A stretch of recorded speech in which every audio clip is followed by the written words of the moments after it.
In this quick tutorial, you'll learn how to add a new client to your Creditfixrr dashboard and assign them to a team member for seamless tracking and management. Click the Add New Client button to start entering a new client into your dashboard. Begin by entering the new client's first name in the provided form field.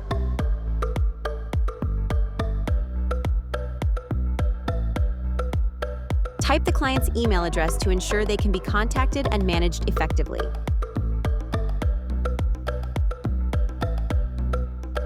Open the Client Status menu to select a current status for your new client. Set the client's status as lead if they are a prospective or new contact. Choose a team member to designate responsibility for the client. Click Submit to add the new client to your dashboard to begin the onboarding process. Great! Your new client has been added successfully.